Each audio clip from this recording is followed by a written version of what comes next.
계시록 들려준 거 29번째 시간입니다. 오늘 계시록 21장을 통하여 새하늘과 새 땅에 대해서 새 예루살렘 성에 대해서 변론해 보도록 하겠습니다.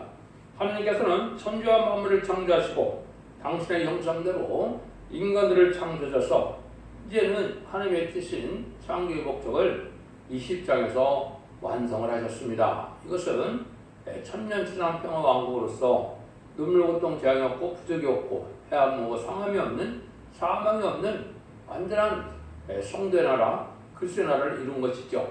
근데 하나님께서는 원래 목적이 그것만이 아니라 이제는 완전한 하나님의 뜻을 2차적으로 이룰 것이 바로 뭐냐 하는 것으로 동고동락하는 영원 무궁세계에서의 아름다운 삶을 목적하신 것입니다. 그래서 이제 천년왕국으로 이제 끝을 맺는 것이 아니고 천년왕국 끝나는 후에 백보자 심판을 통하여 이런 영원한 천국과 영원한 지옥으로 나눠서 이제 하나님 앞에 순종하는 자들에게는 이제는 영원히 무궁세계에서 한가운데로 동고동락기를 원하시는 것이 하나님의 사랑의 끝입니다. 그래서 하나님께서는 가장 진실하고 가장 합당하고 하나님께서 가장 사랑할 만한 자들에게 왕권의 축복을 주셔서 보석도성을 무궁세계에 주심으로 한 나라를 이루게 하고 그 나라를 다스리게 하시는 것이 하나님의 사랑의 끝입니다. 이거를 이제 우리가 하나님을 바로 섬기는 것에 어떤 대가라고 할까요? 하나님 아버지께서는 그걸 주시는 것이 하나님의 기뻐하시는 뜻이고 또 그것이 하나님의 영광이다 이렇게 이제 생각하시는 겁니다. 그래서 이것은 인간으로서는 상상할 수 없는 그런 복이고 사랑이죠. 하나님께서 그래서 인간들은 특별히 하나님의 형상들을 창조해서 하나님과 교제를 나누고 찬송받기를 원하시고 심지어 더 같이 살기까지 원하시는 놀라운 사랑이 하나님이라는 것을 여러분이 아셔야 된다 이 말입니다. 이것이 하나님께서 천지를 창조하시고 또 인간들에게 오랜 세월 동안 참고되며 사랑을 베푸는 구원의 섭리가 완전히 완성되는 것이다. 그래서 이 지구는 7,000년을 쓰기 위한 임시 거처다 이렇게 보시면 정확히 되겠습니다. 물론 지구 창조야 이제 46억 년이라는 말이 맞겠죠. 그렇지만은 이제 인간을 이 세상에 살게 하셔서 또 인간을 여기서 끝을 맺게 하시는 것이 사용하는 것이 약 7,000년 정도가 되는데 6,000년이 찼으니까 마지막 1,000년이 지금 남은 시점에 우리가 살고 있어서 천년 왕국의 복을 누릴 때가 가까운 때다 이렇게 보시면 됩니다. 21장 1절입니다. 또 내가 새 하늘과 새 땅을 보니 처음 하늘과 처음 땅이 없어졌고 바다에 다시 있지 않더라. 여기 이제 새 하늘과 새 땅이 있죠. 이것 때문에 미단도 많이 생겨나고 난리를 치죠. 새 하늘과 새 땅은 두 가지가 있습니다. 이사 65장 17절에 보면 새 하늘과 새 땅이 있죠. 거기서 말하는 새 하늘 새 땅은 여기에 새 하늘 새 땅하고 틀린 것입니다. 그것은 이제 인간들의 수완이 나무의 수완과 같다 이렇게 표현했거든요. 천년 평화 왕국의 이제 그 시대에 천년 동안 죽지 않는 그 시대를 새 하늘과 새 땅이라고 하는 것이고 여기서 말하는 새 하늘과 새 땅은 세상에 있는 것이 아니고 무궁세계 하나님이 계신 곳을 새 하늘 새 땅이다 그런 것입니다. 여기서는 아까 얘기했듯이 이제 우리가 다 영체로서 영원한 복락을 누리게 하시고 하는 그 처소인데 주님께서도 그랬지요. 너희는 근심하지 말라. 내가 저것을 내빼면 너를 데리러 온다. 내 아버지 집에는 거할 곳이 많도다. 요한복음에서 이렇게 말씀하셨죠.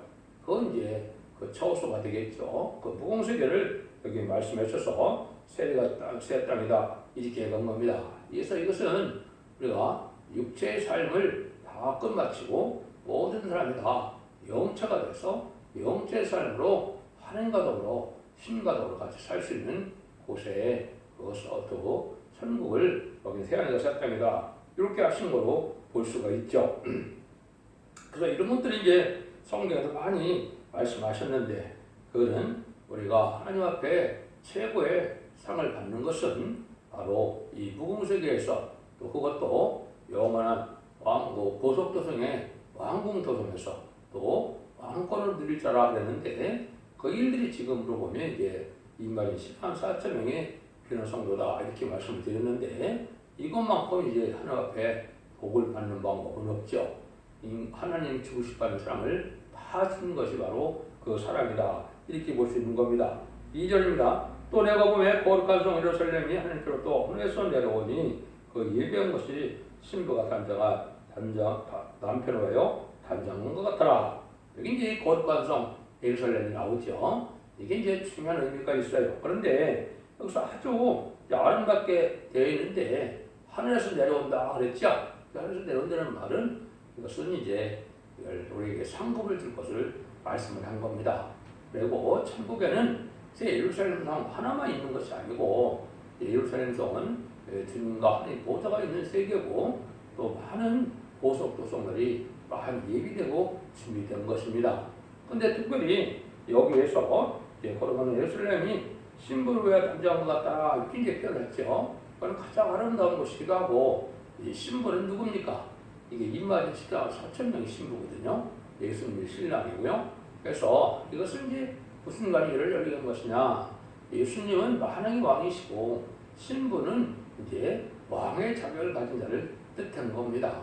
그래서 이것을 잘못 해석해서 잘못된 말씀대로 많이 있겠지만은 여기서는 그러한 상징적인 그런 면이지 진짜 뭐 신부가 됐으니까 부부관계다 이렇게 얘기하는 것은 정말 잘못된 겁니다. 그래서 이것은 이제 또 우리가 알 수 없는 것 중에 제가 이제 간증을 들은 것이 묘한 두 가지가 있어요. 그거는 저는 뭐 그거를 이제 옳다 그렇다 지는 모르지만은 어떤 분은 이제 주님이 공중 강림하실 때 이러한 성을 이제 공중에 가지고 내려오셔서 주님께서 휴거하는 성들을 거기에 태워가고 갈 것이다. 이 말씀을 들은 적이 있다는 사람도 있고 또 예수님이 이제 시간 강림하여 만왕의 왕으로 이 땅에 다스릴 때 예수님이 거할 도성도 도공생에서 가져올 것이다. 이렇게 말하신 분도 있는데 이거는 뭐 하나 어디까지나 간증이고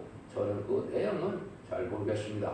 그래서 이것은 여기 분명한 사실은 이 도성이 그 하나님께서 사랑하는 자들에게 주는 상급의 도성을 상징했다. 이렇게 보시면 여러분들이 잘 이해가 된 것입니다. 그 일들이 이제 이 계시록 3장 12절에도 보면 이기는 자는 내 하나님 성전의 기둥이 되게 하리니 그가 결코 다시 나가지 아니하리라. 내가 하나님의 이름과 하늘에서 내 하나님께로부터 내려오는 새 예루살렘의 이름과 나의 새 이름을 그 위에 기록하리라. 이런 말씀하셨죠. 이게 이제 바로 기둥 같은 사명을 감당한 주님말 7만 4천 명의 성도적인 종들에게 성의 이름까지 기록한다 이랬죠. 이것이 이제 여기에 나타납니다. 12지파의 이름과 12사도의 이름이 있는데 인간 중간에 기록 7장에 인마진 자 12지파는 또 다른 하나님의 지파를 얘기하거든요. 이것은 이사야 49장의 6절인가 거기 보면 그랬죠. 하늘의 손권을 감춰놓은 종이 야곱의 지파를 일으킨다 그랬거든요. 여기 이제 새로운 10만 4천 명의 필요성들을 일으킬 걸 뜻한 거거든요. 그 종들이 받을 상급이다 이렇게 보시면 되죠. 3절입니다. 내가 들으니 보좌에서 큰 음성이 나서 가로되 보라 하나님의 장막이 사람들과 함께 있음에 하나님이 저희와 함께 거하시니 저희는 하나님의 백성이 되고 하나님 친히 저희와 함께 계셔서 이게 참 놀라운 일이죠. 천지를 창조하신 의리하신 하나님과 어떻게 한 곳에서 살 수가 있겠습니까? 참 이게 놀라운 일인데요. 이 사람을 실천하신다 이 말입니다. 이게 평소 상상할 수 없는 일이 된 것이죠. 근데 물론 이제 하늘에 계시는 예루살렘 성은 천국 같다 해서 아무나 들락달락 할 수 있는 곳은 아닙니다. 그거는 일정한 신분의 복을 받은 자들이 해당되는 것이고 이제 엄청나게 넓은 천국에는 이제 어떻게 보면 하나님이나 주님을 보지 못하고 사는 것도 많죠. 그런 사람들도 많죠. 예를 들면 저 시골 구석에 있는 산속에 사는 이러한 농부들이 대통령 얼굴을 보지 못하고 지낼 수도 있는 것처럼 그렇게 이제 볼 수가 있는 것입니다. 그래서 하나님과 동거동락하는 것은 하나님의 나라의 무공세가 사는 건 맞지만 하나님이 같이 계신 그 예루살렘 성에서 같이 동락하고 살 수 있는 분들은 많은 숫자는 아니라는 사실을 또 아셔야 됩니다. 그것은 하나님의 어떤 공의와 사랑의 법칙에 의해서 하나님이 그렇게 하셨다 이렇게 볼 수가 있는 겁니다. 그래서 이것은 우리가 이제 이 세상에는 이제 육체의 삶을 살지만은 이제 백보자 심판에는 모두가 다 변화체가 되고 영체가 돼서 하나님의 나라에 살 수 있는 이런 사람이 되는 겁니다. 4절입니다. 모든 눈물을 끊어서 씻기심에 다시 사망이 없고 했던 것이나 곡하는 것이나 아픈 것이 다시 있지 아니하리니 처음 것에 다 지나갔음이니라. 이것은 이제 인간 세상에 그 삶을 다 끝내고 이런 영적 삶으로서 늙지도 않고 늙는 것도 없는 재앙이 없는 이런 세상에 살게 되는 것이죠. 그런데 천년왕국도 육체의 삶을 살지만은 그러한 상함도 헤엄도 없는 세상을 살았지만은 이제 여기서는 그 삶이 아니고 영체로서의 완전한 삶을 말씀하신 것입니다. 그래서 하나님께서는 완전한 능력을 가신 분이니까 완전한 복락을 누리게 해서 완전한 마음으로 이제 몸으로 늙지 않고 이제는 죽지 않는 이런 상태에서 가장 행복한 삶을 살 수 있는 이런 상태가 된 거죠. 5절입니다. 보지 앉으시니 가라사대 보라 내가 만물을 새롭게 하느라 하시고 또 가라사대 이 일은 이 말은 신실하고 참되니 기록하라 하시고 이것은 이제 만물을 새롭게 한다 이 말이죠. 이것은 이제 영체의 사람으로서 완전한 폭락을 이룰 수 있는 영체 또 만물이 있어야 되겠죠. 그래서 이것은 무궁세계는 만물은 영이 썩지도 않는 영체 만물이 또 있는 겁니다. 여기에도 동식물이 있고 짐승이 있고 새가 있는 것처럼 무궁세계도 영체로서 인간이 행복을 누릴 수 있는 모든 피조물들이 있는데 이 피조물들을 인간들의 복락으로 해요. 하나님께서 이렇게 다 창조해 주실 것을 말씀하셨다. 이렇게 이제 보시면 됩니다. 그래서 썩지 아니할 영체의 그 만물이 또 있게 된다. 이거는 무궁세가 그래야 되겠죠. 6절 7절 또 내게 말씀하시되 이루었도다. 나는 알파 오메가요 처음과 나중이요 내가 생명수 샘들로 목마른 자에게 값이 주리니 이기는 자는 이것들을 유업으로 얻으리라.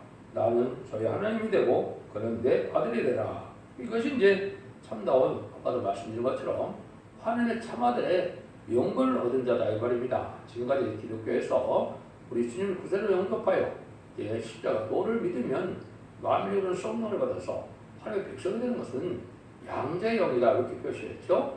상속권이 없는 하나님의 백성된 삶을 시민권을 가진 삶이고 인마전 10만 4천 명은 하나님께서 직접 아들로 여기는 것이다 이 말입니다. 그래서 그 상속권이 바로 왕권인데 왕권을 받은 자들이 여기 보면 말씀하셨죠. 나는 저희 하나님이 되고 그는 내 아들이 되리라 이랬죠.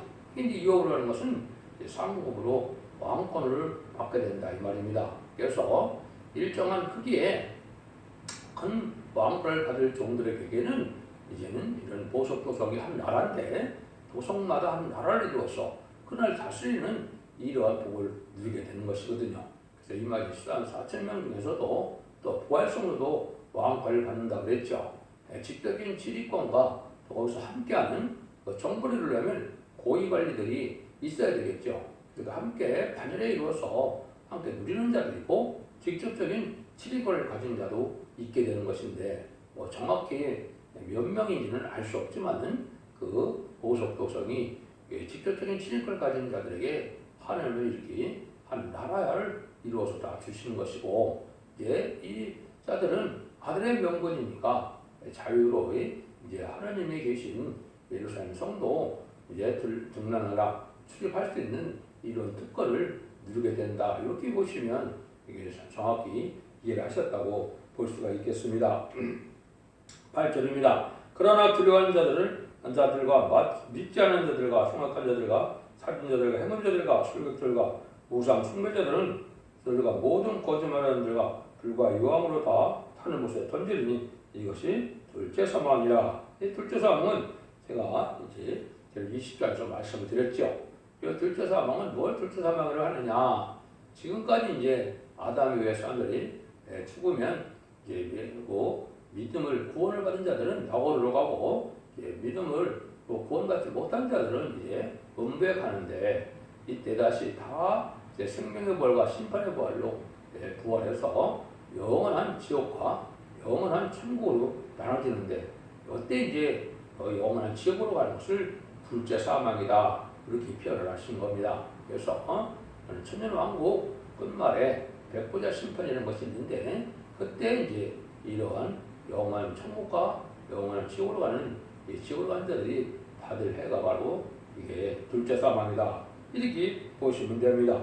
그래서 이것은 이제 주님께서 또 어떤 걸 예표로 우리가 잘 아셔야 되냐면 베드로전서 3장 19절 이하에 보면 19절 20절에 보시면 주님께서 십자가에 못 박혔을 때 몸은 무덤에 있었지만 영은 옥에 있는 영들에게 전파했다 그랬죠. 이게 바로 이제 노아의 방주에 타지 않았던 그 죄 때문에 노아의 방주에 멸망당한 세세와 하나님을 섬기는 백성들이 음부에 있다가 낙원으로 구원받는 일이 있었던 거거든요. 이것이 왜 또 있느냐? 하나님의 공의 법이기 때문에 인간 정말에는 이제 이 시대의 방주가 촛대교회라고 그랬는데요. 천의 방주, 은혜의 방주, 구원의 방주인데 완전 변의 역사로서 마지막으로 죽지 않고 세자하고 죽지 않고 배성천하는 아름다운 수식의 말씀을 보여주는데 이 법에 순종치 않으므로 중생받은 자라도 음부에 가게 되고 음부에 간 자들이 이제 다시 백보자 심판 때 다시 영원한 무궁세계로 또 복을 받게 됩니다. 그래서 여기서도 이제 그런 일들이 이루어질 때 이제 둘째 사망으로 가는 자들이 있고 다시 살아서 다시 부흥세로 가는 자들이 있다 이 말입니다. 그래서 여기서는 합당치 않은 자들은 악인과 죄인들은 다 여기에다 이제 둘째 사망의 것은 영원한 지옥으로 간다 이렇게 보시면 되는 겁니다. 9절 10절입니다. 일곱 대접을 가지고 마지막 일곱 재앙을 담은 일곱 천사 중 하나가 나와서 내게 이르되 가로되 이리 오라 내가 신부 곧 어린 양의 아내를 네게 보이리라 하고 성령을 드리고 그 높은 산에 올라가 하나님께로부터 하늘에서 내려오는 거룩한 성 예루살렘을 보이니 이건 아까도 제가 설명을 드렸죠. 이거는 하나님께서 참된 사명자들 인마지 140,000명 중에 직접적인 실권을 받는 자들에게 예루살렘 성을 이제 상급으로 줄 것을 이제 보여준 것이다. 아주 지극히 아름다운 보석토성이다. 그렇기 때문에 신부의 단장과 같이 이렇게 이제 말씀하셨거든요. 그래서 어린 양의 아내를 내게 보이리라 이런 얘기했죠. 그리고 성령을 위해서 큰 성을 보였다 얘기했죠. 이것이 이제 예수님이 만왕의 왕이고 신부인 140,000명은 이제 하나님 주님의 아내가 된 것이죠. 그러나 이제 상징적으로는 만왕의 왕과 왕권을 가진 종의 파멸을 뜻하는 것인데 이런 자들에게 이제 상급을 다 주게 되어 있다. 이렇게 볼 수 있는 거거든요. 그러니까 여기 특별히 이제 여기 보여주는 그 예루살렘 성은 아마도 사도 요한의 그 성일 것이다. 이렇게 볼 수 있어요. 성주가 사도가 될 것이다. 그렇게 볼 수 있는 겁니다. 왜냐하면 사도 요한만이 지금 사랑을 받아서 가장 큰 사람 가서 이 계시록을 쓰는 영광을 누렸고 또 그러게 아주 죽기까지 순종한 이러한 또 사도요한이고 예수님한테도 사도 요한은 특별히 뭐라 그럽니까? 마리아에게 아들이다 이렇게 얘기했고 또 사도 요한에게는 마리아를 어머니라고 이렇게 소개를 했죠. 이것이 이제 큰 의미가 있는 것이거든요. 이러한 명분을 얻게 되는 것이 이제 아까 이말이 140,000명인데 사도요한에게 이걸 보여줬다 이렇게 볼 수 있는 겁니다. 그래서 어린 양의 아내를 보이는 것은 바로 도성의 왕권을 보여주는 것이다 이렇게 이제 볼 수가 있는데 보석도 통해서 영원한 왕권을 누리니 얼마나 복되겠습니다. 11절입니까? 하나님의 영광이 있음에 그 성의 빛이 지극히 귀한 보석 같고 그것과 수정 같더라. 이것은 뭐 우리가 평할 수 없는 다 보석도성으로 되어 있으니까 얼마나 아름답겠습니까? 12절입니다. 그 높은 성곽이 있고 12문이 있는데 문에 12천사가 있고 그 문들 위에 이름을 썼으니 이스라엘 12지파의 이름들이다. 그래서 문들 위에 12문이 있는데 문들에는 열두 지파 아마 족장의 이름이 되겠죠. 열두 지파 족장의 이름이 여기 써 있다. 그 복을 받은 것 다 읽어볼 수 있죠. 13절 14절입니다. 동편의 셈은 북편의 셈은 남편의 셈은 서편의 셈이니 그 상에 12성곽은 12기초석이 있고 그 위에 어린 양의 12사도 12 이름이 있더라. 이제 분의 기초석에는 이제 12사도의 이름이 있다. 이것은 육적 이스라엘 백성들이나 영적 이스라엘 백성들은 참된 기득권이나 다 같이 복을 누리기를 보여준 것이고 거기에 대표적인 이름이 이제 문 위와 문들 밑에 기초석에 기록이 되어 있다. 이렇게 본 것이죠. 이것이 이제 아까도 말씀드린 것처럼 빌라델피아에게 그 약속을 하셨죠. 그래서 새로운 12지파가 생기는데 그들의 이름도 아마 이 도성에 가면 이름이 써 있을 거다. 이렇게 볼 수가 있습니다. 그래서 이사 4장 6절에는 이제 그가 내가 나의 종이 되어 야곱의 지파를 일으키며 그랬죠. 그게 이제 하나님 성부적인 종의 인해권들을 받은 종을 뜻했거든요. 이 종이 이스라엘 4천명의 편성들을 12지파별로 일게 되는데 이 자들도 또한 그 복을 받게 된다. 그것이 합당하겠죠. 그래서 이것은 왜 하나님의 알파 역사도 그렇게 했는데 오므가 역사도 그렇게 안 하겠습니까? 그것이 또 계시록 3장에 이언이 되어 있으니까 더군다나 더 확실한 일이다. 이렇게 볼 수 있죠. 15절 17절입니다. 내게 말하는 자가 그 성과 그 문들과 성곽을 청량하고 금 갈대를 그렸더라. 그 성은 네모가 반죽되어 장광이 같은지라 그 갈대로 구성을 청량하니 12,000 스타디온이요 장과강과 호가 같더라. 그 성곽을 청량함에 144규빗이니 사람이 청량 곧 천사의 청량이다. 이것은 이제 실제적인 형상이고 상징적이 아니고 실제적인 실물이다 이 말이거든요. 그런데 이제 장과강과 같거든요. 우리가 이제 주라기처럼 다 정방향형이다 이 말이죠. 근데 28,000 스타디온이니까 12,000 스타디온이니까 이게 1스타디온이 184.85m거든요. 이걸 곱하면 2,218km가 되니까 얼마나 이게 큰 겁니까? 그래서 서울과 부산의 5배의 길이가 되는 것이죠. 그러니까 그런 큰 도성이 바로 한 도성이다 이 말이거든요. 근데 성곽은 여기 144규빗인데 1규빗은 45.6m, 6cm거든요. 45.6cm인데 그러면 약 65.66m가 나오는데 이만큼 그런 성곽이 되겠죠. 2,000km나 되는 그런 큰 성곽이라면 그 정도의 이제 성곽의 두께가 있겠죠. 이거는 이제 실제다 이 말입니다. 이거는 뭐 상징적인 것도 아니고 실제적으로 존재하는 그런 보석 도성이 이렇다 이 말이죠. 이 18절에서 21절입니다. 그 성곽으로 벼곡으로 쌓았고 그 성은 성금인데 맑은 유리 같더라.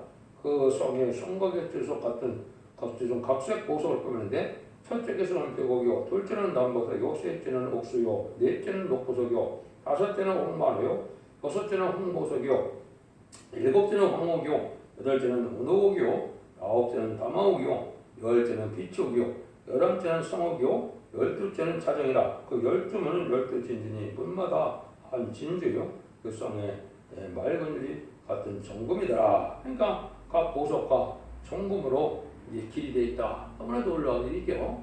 이런 아름다운 무력들에서 사는 것이 인간의 최고의 복락을 누리는 것이죠. 그래서 이런 일들로 이제 하나님께서 만드는 복락을 누리는 보석 도성의 또 무궁세계의 모습을 지금 보여주고 계시는데 대표적으로 지금 예루살렘 성을 보여주시고 계시다 이렇게 보시면 되죠. 20절 23절입니다. 성원의 성전을 내가 보지 못하였으니 이런 주 하나님 곧 전능하신 이와 및 어린 양의 그 성전이십니다. 그 성은 해나 달의 비침이 쓸데없고 이는 하나님의 영광이 비치고 어린 양이 그 등이 되십니다. 그 성에는 해와 달이 쓸데없는 밝은 도성이다. 그래서 하나님 자체의 영광으로 밝은 세상이다 이렇게 보는 것이죠. 이렇게 이제 되어 있다 이 말이죠. 그래서 여기도 하나님을 별도로 섬기는 성전이 따로 있는 것이 아니다 그랬죠. 늘 찬송과 기도와 기쁨을 즐기는 것이 이제 무궁세계의 모습이다 이렇게 볼 수 있는 겁니다. 이사야서 26절입니다. 만국의 그 빛 가운데로 다시 다니고 땅의 왕들이 자기의 영광을 가지고 그리로 들어오리라. 성문을 성문들을 낮에 도무지 닫지 아니하리니 거기는 밤이 없습니다. 사람들이 망호의 영광과 정의를 가지고 그리도 들어오겠고 밤낮이 없는 밝은 도성이다 이 말이죠. 이 어디 중요한 말은 이게 바로 뭐냐, 망호의 그 왕들이 영광과 정의를 가지고 들어온다 이 말이죠. 이거는 이제 천년 지난 평화 왕국에서 왕권 누리던 자들이 그대로 그 왕권을 무공세에 가서도 누리게 된다 이 말입니다. 그러니까 천년왕국에서 왕권을 받는 상을 받지 얼마나 엄청난 일임을 여러분이 아셔야 돼요. 지금 그 일들을 이제 하는 시작할 때가 됐는데 이 전 3년 반 37개월 동안에는 다 인물이 명이 뽑아진다고 그랬죠. 그러니까 지금 인류 역사상 가장 중요한 시점을 살 수 있다 이렇게 볼 수 있는 겁니다. 마지막 한 일에만 남아놓은 때인데 전 3년 만에 곧 시작이 되면 이말이 14,000명의 변호와 그 영광을 누리게 되고 또 변화 성천하여 제레미야를 영접하고 이제 후궁세에서 왕국 풀어지기로 해서 아마존 승령으로 천년왕국 동안에 왕국 때다가 무궁세계에서도 다시 이렇게 영원한 왕으로 산다는 것을 보여주는 것입니다. 17절입니다. 무엇인지 속된 것이나 가정한 것도 거짓말한 자는 결코 그리로 보지 못하되 오직 어린 양의 생명체에 이렇게 내어주느라. 물론 이제 공세계에 갈 수 있는 것은 이제 생명체에 기록된다는 것이고 14,000명은 기념책이라고 했죠. 그래서 그 말라기 3장 10절에 보면 특별소의 기념책이 있는데 이런 자들은 또 특별 왕권의 상급을 받는다. 이게 하나님께서 이스라엘을 우리에게 주신 것은 무궁세계에서 어떠한 신분, 어떤 복락이 될 것이냐 그것을 결정하는 인격 훈련수고 상급을 결정받는 되기 때문에 이 생에 살는 목적이 무엇인지를 잘 알아야 바른 삶을 사는 것입니다. 가장 가치 있는 삶이 하나님을 섬겨서 하나님의 이러한 영원한 풍락을 누릴 수 있는 자격을 얻는 것이다. 이렇게 보시면 됩니다. 여러분들도 진리를 잘 분별해서 하나님 앞에 충성까지 드리다 해서 영원 무궁색에서 자손만대 축복을 이루는 복된 종들과 성전들이 다 되시기를 예수님으로 간절히 축원드립니다. 아멘.